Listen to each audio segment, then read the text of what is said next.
In this episode of Inside the Roll, we're up against a white belt. But make no mistake, that guy knows what he's doing.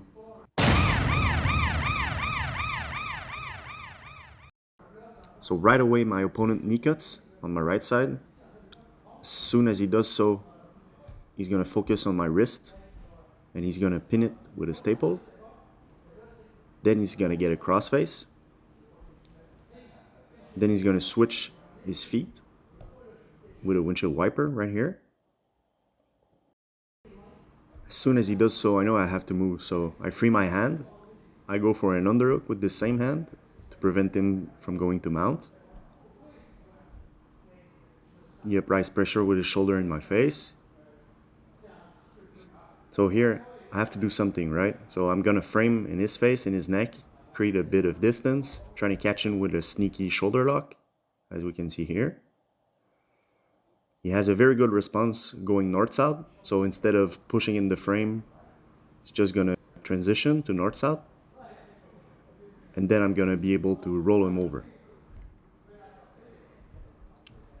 Here I'm trying to pin the hips of my opponent. He has a very good response and goes into octopus guard, to which I counter by stepping over his head and sitting back in the armbar position. Usually you want to keep your hips on top of your opponent when he plays octopus guard. He defends by going back to his knees. And we end up with me back on the bottom of inside control. But we're not finished. I go for the wrist control. Gonna stuck my knee in there, grab my own shin, weave my foot through, and go for the bicep slicer. So this is a very good attack. Once you have wrist control over here, you can start attacking his forearm. So I do get the tap on this, and we're gonna reset. The idea is simple. I don't want him to settle. Every time you give a top player a moment to breathe, they get heavier. So I stay active, stay attacking, even from the bottom. As he tries to pass, I stick my knee in and get into what I like to call the shin clamp. From there, I pull his hand while going to meat hook, free my right leg, and close the triangle. Once the triangle is locked, I start attacking the other arm for the lock, and he taps. A shin clamp to triangle is a sequence I've been developing for a while. The clamp disrupts his base just enough that the arm becomes available. It's not brute force, it's positioning. One thing leads to the next.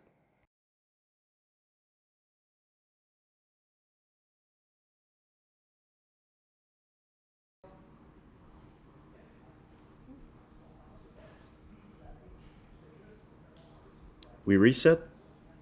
He steps to my right, and I foot sweep him. But he's quick and retreats back to outside passing. Good reflexes. He doesn't panic when something doesn't work, he just repositions. Gets to side control again. A few moments later. I'm gonna get an underhook, go for a single leg, and we do end up in this awkward position. This is not something you would drill in class. I managed to get the underhook, I control his arm with my head, and I go for a kimura. Tries to defend, and as he does, he's just gonna present his wrist. So I'm gonna switch the wrist lock, it's right there, would have been silly not to take it. He taps. This is what I mean when I talk about finding solutions in awkward positions. This is a scenario that doesn't exist in any instructional. Nobody taught me this specific sequence. But if you train enough, you start recognizing shapes. And the wrist lock shape was there, so I took it. That's the kind of thing that only comes from mat time. And morally, I don't feel bad. I don't think he's really a white belt, right? We reset. I hit my classic collar tie and go for the ankle pick. He rolls out of it. I let him back to center. It's a better camera angle for you guys. You're all welcome. Back to standing, I step on his leg and cross step. We end up in half guard where he does a good job of maintaining his knee shield. The knee shield is one of those details that separates someone who's been shown things from someone who just shows up and grapples. He's been shown things. He uses his frame to prevent me from smash passing. I'm trying to flatten him out and he keeps finding the right angles to stop it. This is the part of the roll when I'm genuinely working. Nothing is free. I go for my experimental arm lock from top half guard. It's not a high percentage move, I know that, but I want to see if the angle was there. It wasn't, and he punishes me for it immediately. Catches my arm and starts attacking an armbar of his own. This is what happens when you fish for low percentage stuff against someone who's alert. I'm kinda lucky though. I'm saved by the belt.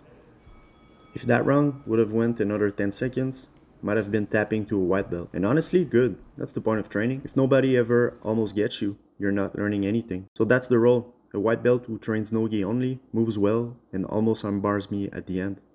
If you're newer and watching this, that's what improvement looks like. It's not supposed to threaten me yet, but it does.